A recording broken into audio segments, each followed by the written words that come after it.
If you know somebody who's going through a challenging time, depression, isolation, possibly even worse, you want to be able to help them and don't know if you can or even how, this is the episode for you. This conversation that I had with Raj is the best conversation that I've had to date on how to understand if you have the capacity to help somebody, know what to do, know how to help them, and to be able to be there as what's called an empathetic witness, an empathetic listener. And that doesn't make sense yet, but if you watch this episode, it will. Today is Thanksgiving in the US, which I think of as gratitude and connection. And I was originally going to do an episode on gratitude, but quite honestly, somebody I follow who I truly appreciate, David Neagle, did a much better episode than I could have. I'm going to link it in the notes down below because I truly believe that it's worth your time to watch. It's not just this fluffy thing about gratitude. It's a different take, actionable gratitude on how we can utilize gratitude in these incredibly challenging times. As a matter of fact, why they're absolutely necessary in these times. So, highly recommend that you watch those episodes. For today, I'm going to focus on connection. And often when I think about connection, I think of friends, family, mentors, teachers, people who truly care about each other. And one of the questions I get most from people who love people in their lives and care about people in their lives and have somebody who's gone through things like I have gone through darkness, depression, isolation, possibly even worse. I get a lot of questions around exactly what I shared. How can I help them? I don't even know what to do. I don't even know how to relate to what they're going through, and I don't want to make things worse. Or I don't know what to say. I don't even not sure if I want to open Pandora's box because maybe something's going to happen there that I don't even know how to deal with. All of those types of questions. This episode with Raj is absolutely going to help you. So, without further ado, on to the episode. Just based on, you've been on both sides now, right? You've been on the side where you've tried taking your life, and you've had people in your life take their lives. Yeah. You've seen both. Just based on seeing and feeling and experiencing both sides of the spectrum, how do you feel, what do you feel is the best way for one to show up for themselves when suicidal thoughts or suicidal feelings emerge? And on the flip side, how can one show up for others in a way without needing to know if they're suicidal? It doesn't even matter, but how can one show up for others to just help them feel like they're not alone? I'll tell a short story that I think helps with this, and then I'll go very directly into those answers. So I was at a point, I was 39 years old. I happened to be in this event with friends of mine, led by a gentleman, Philip McKernan, but I happened to be rooming with another friend of mine, and through a series of events that had happened before this, I just found myself at another emotional breakpoint. I was no longer stable again, right? So, and this is after 9 years of significant work. I was just not stable, and I found myself at a point where the deepest point in a long, long time, I did not want to live. I was just, it hurt so bad to live. It wasn't that I wanted to die. It was that it was so painful to be in this existence that I couldn't imagine another year of it. And so I literally began to plan out. This was a few days before my 39th birthday, right before my 39th birthday. I began to plan out how it was going to happen. And it's the closest I had gotten in many, many, many years to going through. And I was pretty set. Nobody knew this. I wasn't sharing. This was a part of my life at that time I was not open about. Right? And so a lot of people going through this, it's because there's shame, there's guilt, there's weakness, all of these things we supposedly have around this. It's one of the reasons it's not shared, right? Okay. And I just happened to be having a conversation with that friend I was rooming with, and he shared a story about his life. And I don't know exactly why he shared it. Maybe he just saw something that he recognized. And when he began sharing the story of his life, and I'd known him for years, I knew that he understood. And I didn't have to ask for help. I just knew that he understood. And I could see that his life was different now, and that he had understood the life that I had been through. So it began to give me this belief that maybe there was something different. Like I had just lost hope. Like I'm going to live this way for the rest of my life, and I don't know that I can do it. There is nothing more. And he gave me this glimmer of belief that there actually was another side of this. There was an outside to the darkness. And that spark was all that I needed to hold on to, because I wanted to live. I just didn't want to live the way that I was living. And so instead, through another series of events, I ended up going to my grandmother's for my birthday and just opening up about all of this. And that led towards this period for the next few months that I went to every person close to me.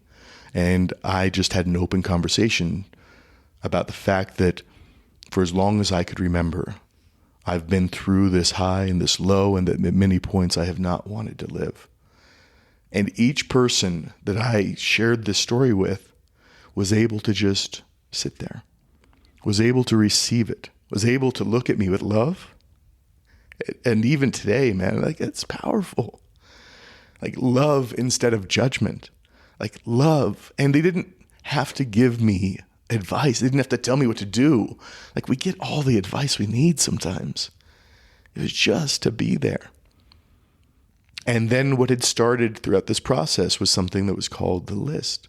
It was people that I made a promise to, that if I got to that point again, I would call them, right? But the difference was two things. Number one was I could tell by looking in their eyes that they meant it. They wanted me to call. This was not a burden that I was putting upon them, because I was also afraid of putting my weight upon other people, right? And then the second part of that was I had this written down list. And when you get back in that dark place, your mind plays tricks with you. Yeah. And you don't believe. I can see your eyes now and know our connection, but you begin to forget that connection in that place. But I could look at the list and I could not refute the list. The list was physical evidence that these people cared about me and cared about my life. And that began to shift and make a difference. And then with that knowledge, with that hope, I just began to be way more open about the things that I experienced and what I'd been through. And it's like taking this dark, gooey fog or muck, and it's like every time you talk about it, you bring it up into the sunlight, and in the sunlight, it begins to evaporate because it's not really there. Right. And I just kept doing that over and over and over. And each person I talked to, that weight, that burden, I found I wasn't putting it upon them, but I was allowing it to lessen, because every time I did this, there was less and less weight there.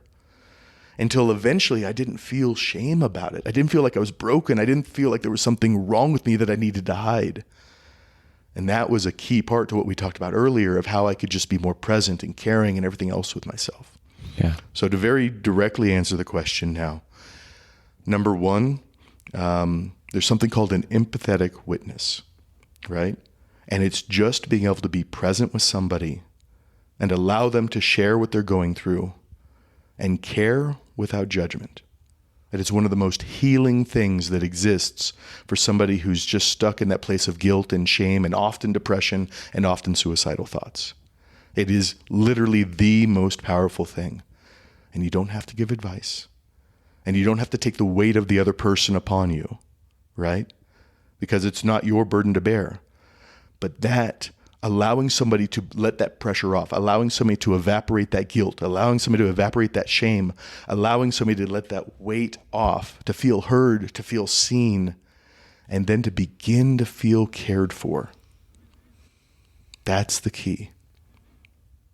And if you're truly willing to, don't do it if you're not, if you're truly willing to, you can help that person create their list.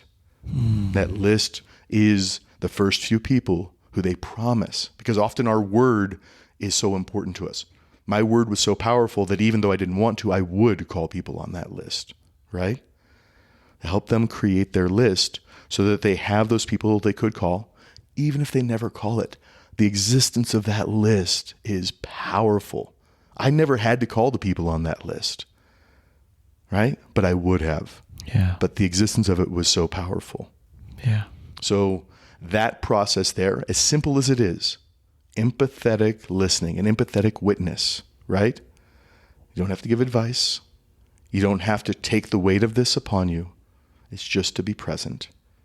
Then to help them create the list so that they realize that there's more people out there who care about them than they realize. And then they have that artifact, that thing that they can hold on to in the darkness and realize that they're okay, that they're cared for, they're loved, and there's something more, right? And then from there, once they're allowing themselves to be more open, then there's other options, right? You can go through therapy. There's a lot of different healing options out there that are possible, but they've now gotten over the hump. Right. And that hump is that critical part. Once they're past that point, in my experience with myself and with others that I've helped, they're okay. It may not be easy, but they're okay. And so your other question, just to hit it, is what if you don't know what people are going through, right? Because for me, it was a perfect example of what people had expressed with Robin Williams. How could Robin Williams kill himself, right? He's bringing joy to so many people. He's out there. He's open. He's joyous. He's got so many things in his life. He's got a daughter. He's got fame. He's got money. He's got a beautiful talent and skill.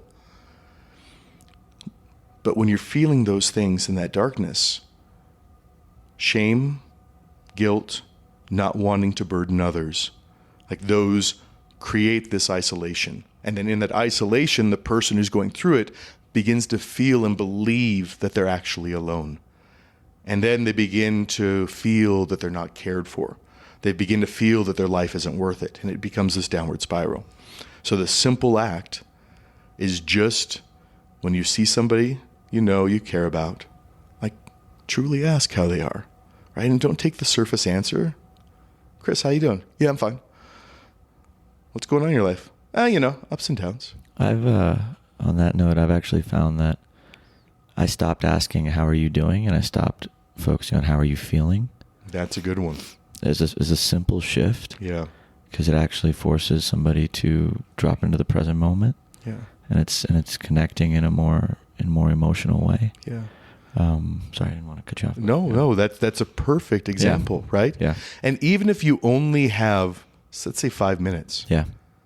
To actually ask the question, and you can tell when somebody cares. You can tell when somebody's listening. Right. They just listen. Right. Right. That's it. Man, the empathetic sort of listener, a lot of people struggle with that. Yeah. And it's not that they're trying to struggle. Especially like if you go to your parents and you say something like this to your parents, I could see a total scenario where your parents would actually judge themselves for making a mistake or screwing up, or they'll go down this rabbit hole around like, where did I go wrong? What did I do wrong to was I not a good person? Or if as a friend, was I not a good friend? Like, I can see how being in that space, like, I don't know if I would, like, I'm aware of it now and I think I'd be better, but in the past, I would totally take that on. Yeah. Right? I would take the burden on, right? And then both people's fears are realized. So how can one be an empathetic listener? Yeah. I guess, like, without really taking on that weight. So I love the analogy of you calling the weight almost like this muck that if you put up into the sun, it evaporates because it's not real. Yeah. So, like, I love that analogy because for my mind, as I'm visualizing it, even if I do take that weight, it's actually not real. Yeah. Right. So I can choose to give that weight away, and I can choose to not hold it. Right. So, like, I guess in general, can you describe just now as you're holding space, because you hold space for so many people, right? Like, and I see that, and I see the impact that you're having on others, and just the trajectory of their lives that are changing as a result of you being able to hold that space.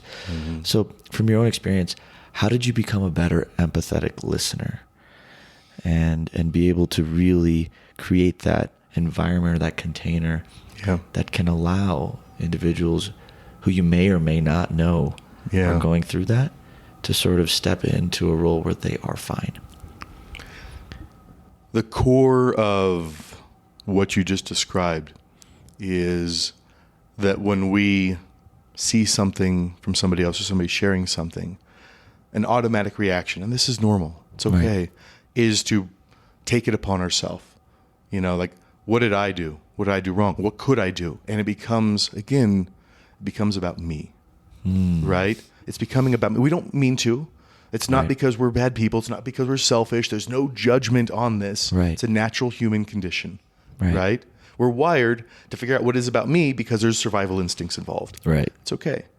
It's a simple thing of going, this is not about me, right? So if it's not about me, then if I begin to feel emotions like come up because I have similar fears that I haven't expressed, then I don't have to be consumed by them, right? Like, so there's two things that can often happen when somebody shares. Like, one is it's like your parents, right? As you said, and not your parents. And I love, and by the way, my parents listen to this. Mom and Dad, I love you. I know you guys would hold space for me.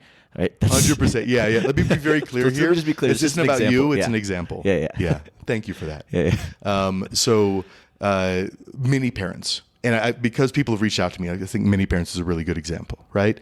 It's like, oh, was it because I was angry? Was it because I didn't care? Was it because I wasn't there? Was it because I had that blow up and my temper went off, at that time? Like, what did I do wrong, right?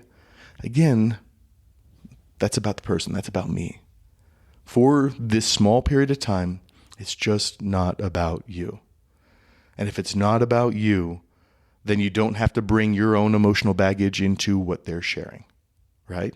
There can be another time. There's another time you can evaluate that. You can feel that. You can understand it for yourself. You can share it with somebody else. The sharing goes back and forth. But at this moment that you're listening, it's not about you. And so you're just there with it to the best degree you can. You can't be perfect.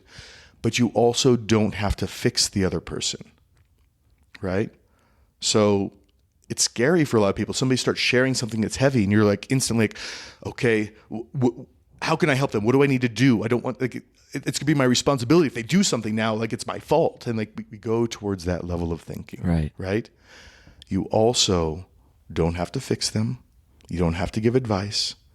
Like, the human need here, very, very simply, is just to be seen and to feel like you're okay, to feel like you're not broken, to feel like somebody shares something. You ever shared something that's a little deep and you hear people go, and you just see them get uncomfortable and the conversation kind of breaks and then you feel like, oh, I did something wrong. I shouldn't have shared that, right? Those are the types of things that can keep somebody keeping something on the inside. At the same time, not everybody is ready to receive these things. Right. So if you are in that place where you're looking for somebody to listen, choose your empathetic listeners well, right? It's often somebody who cares about you. Sometimes it's your parents. Sometimes it's not, because there's a lot of baggage there. A lot of times it's a friend, it's a mentor, somebody who you look up to or who cares about you but isn't as emotionally involved in that way, right? And they can be present. Teachers often do it. Therapists, of course, do it. Counselors can do it. Friends can. And this doesn't have to be super heavy. There can be levity in it, right? It doesn't feel this way, but a friend of mine, this is going back to high school again now, he had actually been in an institute because of these suicidal leanings, right? Mm-hmm. He got out. And I didn't even know him incredibly well at this time, but I knew him well enough. I liked him. And we got to know each other incredibly well after. But he was gone. I didn't know why. So I asked. And he openly shared with me why he was there. I was like, oh, okay, well, did you try to commit suicide, right? I mean, you did cut up the arms and across, right? You were doing this the right way for like, you were going for attention, were you? But I said it with that gleam in my eye and that joke, that shared sense of, I know what you've been through, right? Yeah. But then we could laugh about it. Then we could take this thing that was like this heavy weight where nobody would talk to him, and it became this thing we could joke about a little bit, because that levity allowed us to deal with those depths. It allowed us. Comedy is incredible for dealing with dark or difficult things because we can let the weight of it off a little bit. Right?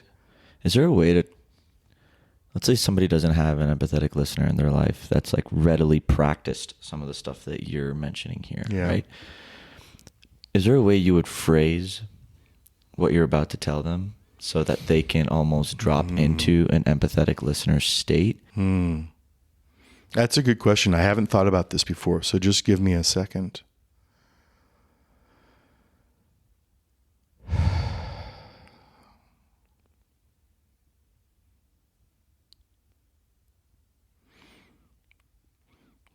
I think the thing that I would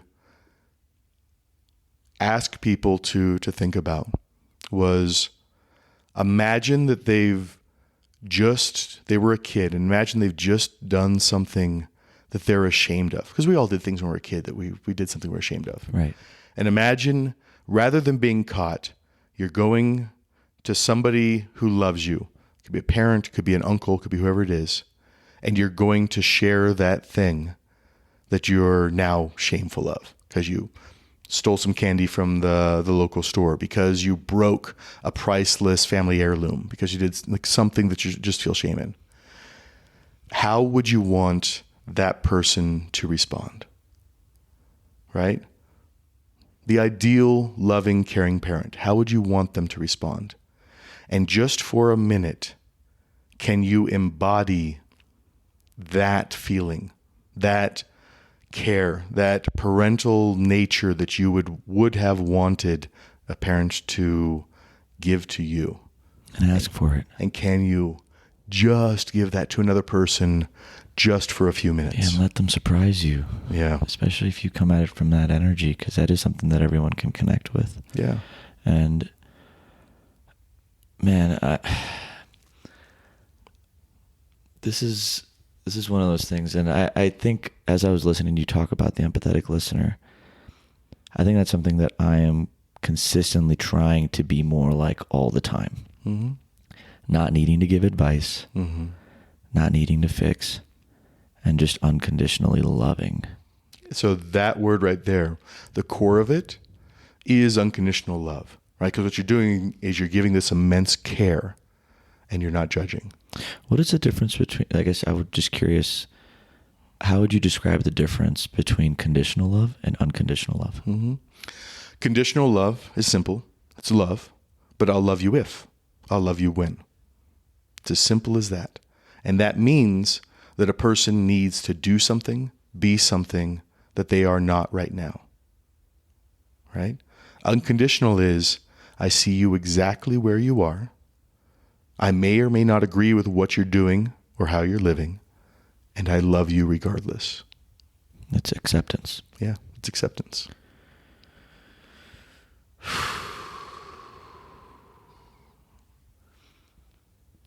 And it's, I think we talked about this yesterday actually, like learning to accept and love somebody as they are. Yeah. Is actually practice for you learning to love and accept you as you are. These cycles are inside and out, right? Right. So as you become better with other people, you will naturally become more of that way for yourself. As you become more of that way for yourself, you become more of that way for other people. So you don't have to self-love entirely first before you can provide this to other people, and you don't have to provide it just to other people and not to yourself.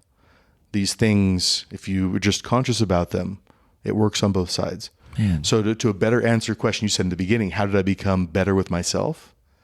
Part of it was being more present with myself, and part of it was being able to be more and more present with other people. Being a human being is such a gift. Like really, like we have these incredible abilities. Everybody's born with with their shit, right? Like, let's just start there. Like, nobody's fucking perfect. Yeah. Like, we all have shit, but it's just, and that's this shared humanity. Yeah. We all have shit, whether it's big shit, small shit, little shit, it doesn't matter, but we all have our stuff.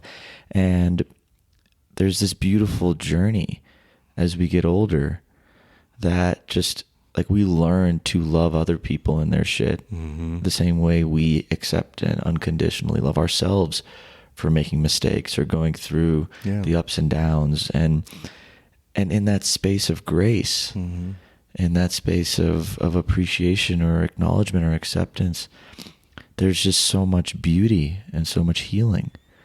And I think healing is it's like a birthright. Like, everybody's born, everybody in their lifetime has an opportunity to heal. Yeah. And everybody in their lifetime has an opportunity to feel. And what a gift to be able to do that with others and to be able to hold that space. Like, I that's one of my favorite parts about you, Chris. Really, like, when I'm in your presence, I really feel taken care of, not by what you're doing. It's just by the way you look at me and the undivided presence you give. That's just like, you're not, there's just an unconditional sort of bond. And I see that in myself. There's no way I could see that in you if I didn't see that in myself. Definitely. Right? Yeah. And that's the beautiful aspect of this. We're all just walking each other home. Yeah. Oh, this is a together thing. Yeah. Right? Everybody's going to trip and fall, right? Help each other up. There's going to be points when I am capable of being this beautiful empathetic witness, this beautiful empathetic listener to other people. And there's going to be points when I don't have the capacity, right? Like, looking at the list, the reason there's multiple people on the list, I would suggest 3 to 5 is a really good start, and you can go as long as you want. It's because not everybody's going to be able to be there for each person, each moment. We all go through our own things. And that's okay. We have ebbs and flows. That's it. It's completely okay. It's part of this process. It's recognizing that we're all on different journeys. Yes. And it's not about trying to have one person be everything. Yes. You don't need to have one person be everything. But also, as that person, it means you don't have to be that person all the time. You can allow yourself super powerful to just like everybody's going to have these moments of like breaking down or feeling less than or whatever it is that happens, right? And when you feel like you've got to be on all the time for other people, there's no time for yourself. And you never get to have the same experience. That's so important. And I hope everybody listening is really, really sinking into that you do not have to be this perfect, unconditional, loving being all the time. You're human. Yes. You're human. Like, and if somebody does come to you, right? Let me ask you this, actually. This is an interesting question or something I'm curious about. Let's say you are going through a lot. Yeah. And you do have a friend. Yeah. Who shows up, or a family member, or somebody that shows up and they're not going through a good time either. Yeah. How do you sort of balance somebody else's where they're at with where you're at? Yeah. And how do you sort of navigate that relationship? Yeah. I can tell more about how I've done it. Right. Right. So it's how I've done it. I don't know if this is the best way, but it's worked. Number one is just radical honesty with myself. Do I have the capacity to help somebody right now? Right? If I do, I lean in because I may actually learn something in listening to them that helps to heal something within me. Right? Beautiful. Yeah. If I do not, then number one, just again, be open with the person. I love you.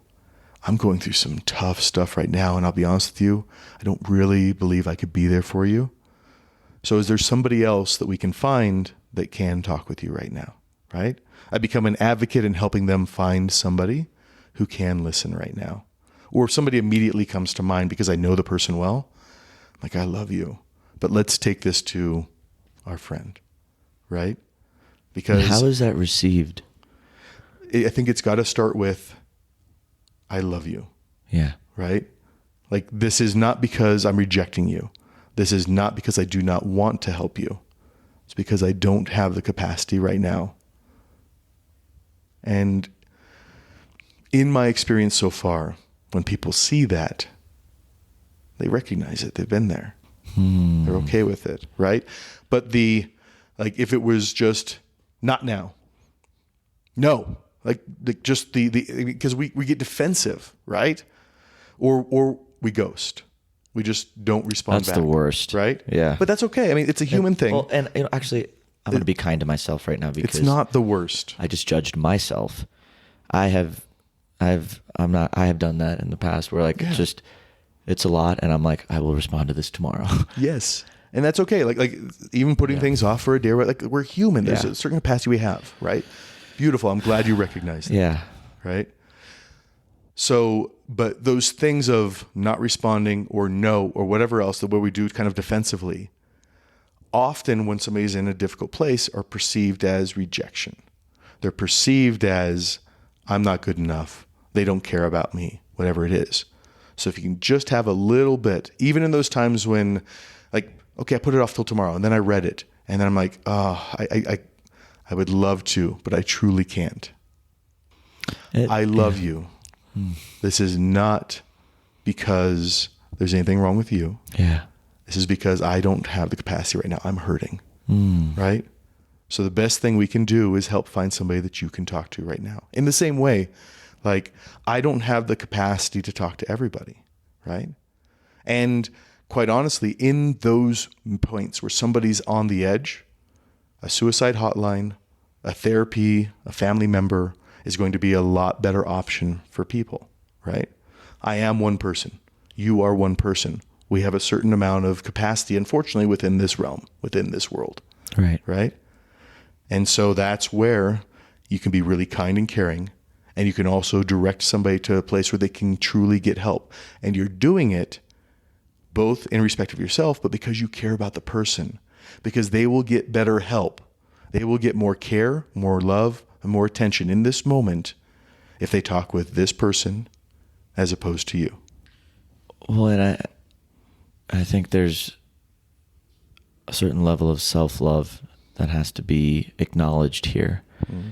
You're not saying that, hey, I love you, but I can't talk to, you actually acknowledging that and putting it out there is actually one of the best things you can do for them. Yeah. Because you're actually showing them that, hey, it's okay to feel like you don't have the space to be there for someone. Yeah. It's okay to feel like you're not enough. Yeah. It's okay to feel like you're inadvertently actually by example giving the other person and showing them that, hey, if you're going through a tough time, you get to ask for what you want and what you need and what's important for you.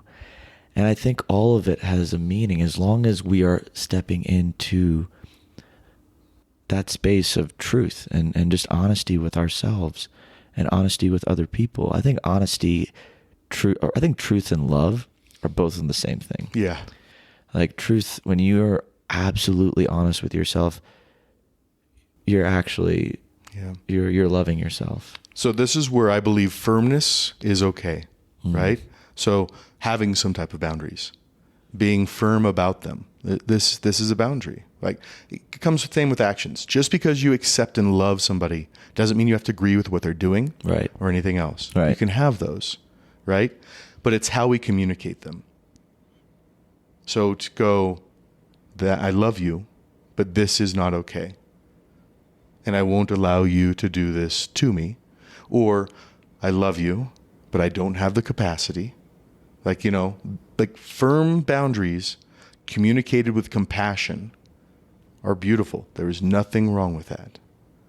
And I share this only because I see a lot of people who care so deeply wear themselves completely out, give their last dollar, give all the energy that they have without really having some for themselves, to care for themselves, right?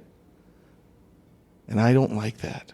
I don't like seeing that, because that means that person, just like I've done before, can end up in a dark and difficult place. It's such a dance. Yeah, it is a dance. It's such a dance, and no one is anything at all the time. No person is anything all the time. And that is, say that again for the people in the back. Really, like, I mean, I've even found myself, like, as I've kind of grown as a content creator, like, I started out talking about certain things, and I put immense pressure to be that voice, that face for those people. Yeah. And it's been interesting to even see, this is a completely different conversation, but like but with growth though, as you grow over time, having the expectations that you're supposed to be the thing. Yes. Right? The expectations. Yes. Oh, I worked really hard, so I became this person, right? Like, or I became this entrepreneur. I became this parent, right? That identity and that expectation attached to it, and not giving yourself the permission to grow. Yeah. Like, hey, you're allowed to change. You're allowed to like certain things and not like certain things. Yeah. And the attachment to that outcome, I think, is what actually creates the path down the dark side in the first place. Right? Like, when you're not attached to being, to needing to be, to fulfill a story that is past its time. Yeah. When you let go because you're honoring yourself. Yeah. That's what allows the fluidity of life to just take you where you want to go. Yeah. In my vernacular, the way I look at the world, when we do those things, when we become attached to an identity, and then we're like, I need to be that way all the time. Like, I did this with my company. Like, okay, I'm running this company. These people are responsible for me. I cannot fail. I need to be the one in charge, making the decisions and providing for everybody else all the time without fail, regardless of the stuff that I was going through, right? We create our own prisons. Like, that's a prison. It may feel like it's a glorious, beautiful place. It's still a prison. I do not like cages. And as much as I can within my life, I tear them down, because I want the beautiful open space where we get to ebb, we get to flow, we get to be who we are, we get to dance, to use your words earlier, right? We get to be ourselves. And we are not static. We are not one thing. We're dynamic. We're always changing. We're always evolving. We're always growing. Sometimes we're shrinking, but that shrinking is a part of growing and evolving, because we're learning new things.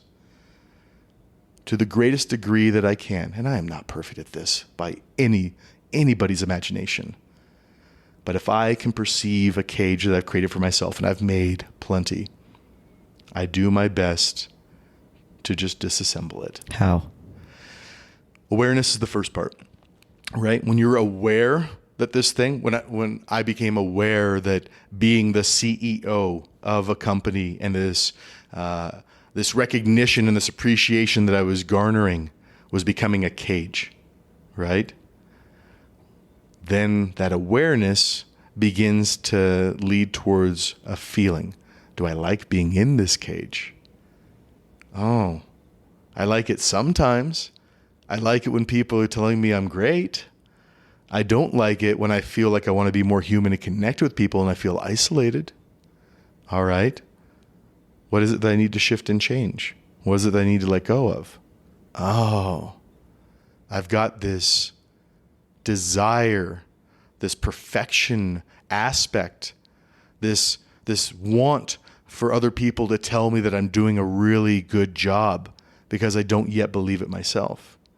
And so I just follow those threads of thought from that awareness, and eventually it leads me to the thing that I need to release, right? The thing that I needed to release in that particular cage was my worth hinged upon the fact that I had started a company and I made X amount of money and that I had a reputation. Eventually, and this was not easy, I needed to release that. This is why vulnerability is such an important skill to practice. Like, I'm even thinking about it out loud. Like, I know so many people that feel trapped in relationships that they're not happy in. Yeah. I know so many people that are trapped in jobs that they're not fulfilled in. Yeah. And I think one of the biggest things that keep them trapped is the fear that if they are honest with themselves, they're going to screw up their lives. They're going to break their realities. They're going to hurt other people. Yeah. And that's why I just believe vulnerability and honesty is such a important practice. Because when you practice being vulnerable, you're really practicing unconditional love. for yourself. Yeah. Unconditional love for yourself, right? Being able to be on that leading edge of your comfort zone. Yeah. Like wherever that is. It's like no matter what happens or how this thing I'm saying is received, it's more important for me to share it. Yeah. Because I honor myself than it is for me to not even honor, but just because I don't want to carry the burden or experience the weight. It's almost like you're letting go in some ways. And with everything, in my view, my belief system, there's two sides, right? I 100% agree with what you're saying. And at the same time, I 100% agree that it's not always, I want to say this because there's no judgment in this. It's not always about you, right? So you and I had an experience the other day where I got to be very open and vulnerable about receiving, about finances, about some stuff that had happened in my childhood in front of this beautiful group of people. Right? I got to step forth into that. I got to be very open and vulnerable. I got to get love and care and advice because I asked for advice. Got love, care, and advice from people. I got to be seen. I found like different parts of me that were integrated as a result of that. But I also, because I was willing to step forward, I created this range of vulnerability that it was now possible for anybody else to step into at whatever level they wanted to, right? So because I'm not always strong enough to do something just for me, often and more I am. Oh, so right? good, Chris. Yeah. But because I'm not always strong enough or I feel still at times that I'm not worthy enough to do it just for me, I know that by doing this, I am serving everybody else there because they don't have to go to the same limits that I do. But I've now created this beautiful open space, right? And I don't think of it as holding space. I create space. I create it. I let it be. I don't have to hold it. I don't have to spend energy on this maintaining of it. Once it's created, it's there. And while we're all here, we can all step in any level we want to. And so I've done a beautiful service to the people that I care deeply about.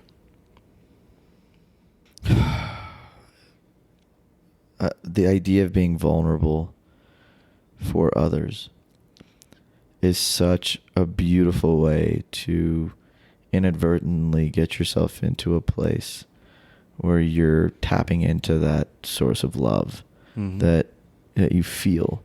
Whether you feel love for yourself or love for another, it's still love. Yeah. It's universal. Yeah. And I just love that idea of if you can't be vulnerable for yourself, if you haven't gotten there yet, that's okay.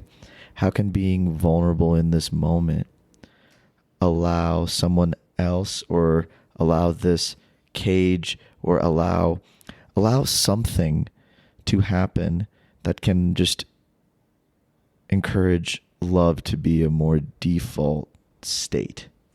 You and I have just provided a better answer to a question you asked earlier, which is, if you don't know how somebody's doing, how can you be there for them or ask or be present, right? Yeah. Sometimes it's not asking.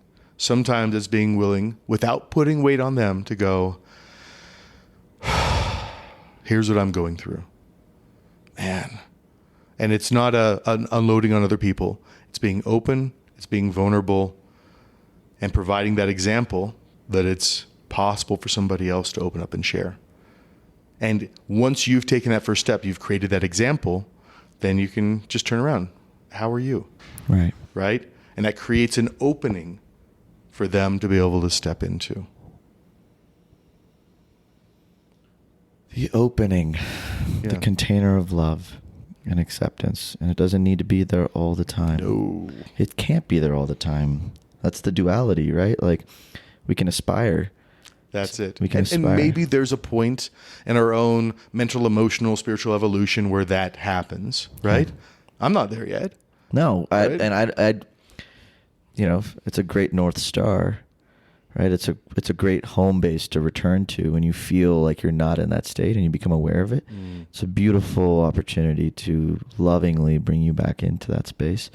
But that's again the dance. Yeah. Right? The dance of being human. Being human is to experience the full range of everything. It's to experience the exhilarating joy, but it's also to be present inside of the the debilitating heartbreak. And I think the more we can create these containers for ourselves and for others to truly be present in what they're feeling without judgment, without needing to fix, without really needing to change anything about the situation at hand, it's pure acceptance. We heal the world. It goes well beyond this, right? So imagine people with two very different ideologies. I sit down with people who see the world very different than I do. And I get to have great conversations and listen to them because I can be open and everything else. And I realize that somebody else's beliefs don't have to be mine. And I'm not threatened by somebody else's beliefs, right? It's that same thing, whether we're talking about somebody who's hurt, somebody who's depressed and suicidal, different ideologies, like the same practice works throughout. And in there, I often learn things. Yeah. Oh, I wasn't seeing that quite as clearly as I could.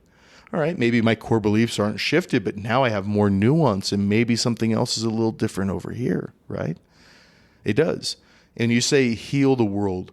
I'll use the words brings us closer to unity, right? The world's already healed. Yeah. It brings us closer to unity. And unity doesn't mean everybody has to be identical, exactly the same culture, like just blah across. It's this ability to be present with each other, to have conversations, to share experiences, good, bad, and otherwise, to appreciate somebody else even when they're different, to care about people as deeply as we're able to, and to realize we're in this together. Yeah. Because at the end of the day, we're in this together. Chris, man, I love you so much. I love you. I really appreciate I just appreciate your heart, man. I appreciate how committed you are to sharing your heart and honoring I love the journey you're on and the way you've been impacting people. The conversation we had goes on from there. And quite honestly, it's a really good episode. And if you want to watch or listen to the entire conversation I had with Raj, I'm also linking it down below. But let's get into looking back at what we've learned from this. If you know somebody who's going through a challenging time, number one is this will give you a better sense of what they're experiencing and how you can help. And let's break down those steps to make them even more clear so that you know how to step forward if you choose to step forward, right? So the first thing is be honest with yourself. Do you have the capacity to help somebody right now? Are you in the mental and the emotional space to help them? Do you have the energy to be there with them? If the answer is no, be honest. Be honest with yourself and be honest with the other person. Literally, tell them, I love you, right? Because this isn't about rejection. This isn't not about them not being good enough, which is what they fear because of their own shame and guilt. It's what I feared because of my own shame and guilt. This is about helping them get to the right resource to help them best right now. So if the answer is no, one of the best things you can do is just be honest and go, I'm struggling. I can't help you right now, but I'm going to help you get to somebody who can help you and then allow them to take it from there. Now, if you do have the capacity and you're like, all right, I want to help, then that's where this empathetic witness, this empathetic listening really comes into play. Because what most people need, unless they're in a really, really dark place, they're literally standing on the edge of the bridge instead of just thinking about the edge of the bridge, right? That when they're in that space, that ability to be present, to let them know that they're loved and cared for, to let them know that you're not judging them, to let them know that it's okay that they feel this way, to let them know that you want them to share what they're going through, even if they're barely able to talk about it. Because a lot of times these emotions are hard to articulate, or they feel like they're blocked away because that's what somebody who's going through these challenging times, they've pushed it down and they've blocked it away and they've locked it up, and it can be hard to get at. So it's just having a conversation with them where they get to be a little bit more open about it. And it may take multiple conversations. It doesn't all have to come out at once. You don't have to push people. You just have to create the space, invite them in, and let them know that they're loved and cared for, right? That's being an empathetic witness, an empathetic listener. So doing that for them is the greatest thing that you can do. And with that, the key things to remember are you don't need to fix them. You don't even need to give them advice. You just need to be there and listen. There is a lot of advice out there, and quite honestly, professional advice is often even better. Like a therapist, a psychiatrist, suicide hotline, like those things can provide way better advice often than many of us can through our own life experiences, unless you've been there. If you've been there, then maybe sharing a bit of your story, like leading with that openness, with that vulnerability, sharing what you've been through, helping them see what's on one side of this doorway that they've been trapped within or feel like they're stuck within, and what's on the other side, and let them see that that's possible by knowing you, by being the example that shows that you understand and you have compassion and you can help them see the other side of it. Beautiful. Then do that. Like, those are the steps to help somebody. And if they've begun to open up, if they're beginning to look for something forth, you can help them create their list. And I'm going to go into this deeper in another episode. I believe it doesn't require, it deserves an episode of its own. So just briefly, what a list is a list is a physical written down somewhere. It could be just even on a note card. It's a physical list of the people that somebody promises to contact, to call, to reach out to, if they ever get to a point that feels like they're going to be a danger to themselves or to others, or the darkness gets to a point where it just hurts and they need to reach out, right? Because that promise will be enough often for most people, that integrity, that'll be enough for them to reach out. And you want to make sure that they have enough people on that list so if somebody's not available, they'll go on to the next one until they get somebody. And 3 to 5 people is a really, really good start. Even just 3 people is a really, really good start for the list.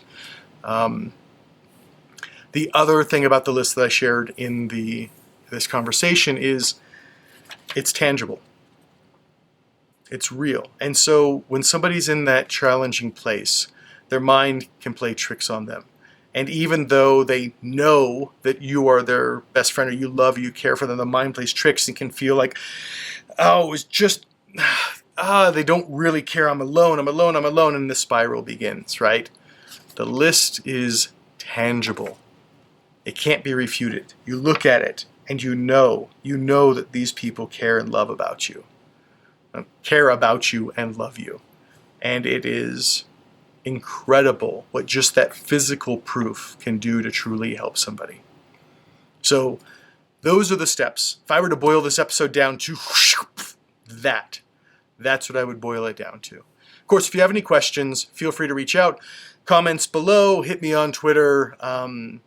Check out my website. The I Am Listening link is a great place for us to have deeper conversations on this. And in future episodes, I keep saying this, but eventually we'll be able to have live conversations, right? And that becomes another space that we can go deeper into these things. So if you have questions, ask and share. I want to clarify and help these. Before I let you go, because it is Thanksgiving Day, I'm going to eat an incredible meal today. I'm going to focus on gratitude.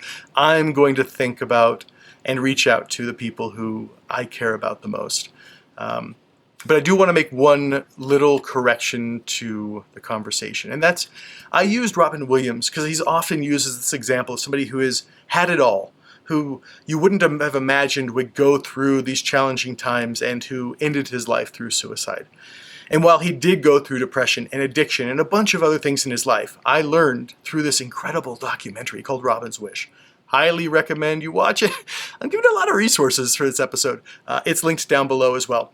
But it showed that at the end of his life, it was actually something different. It was something biological, neurological that was going on with him. And it's called Lewy body, I always get the name wrong.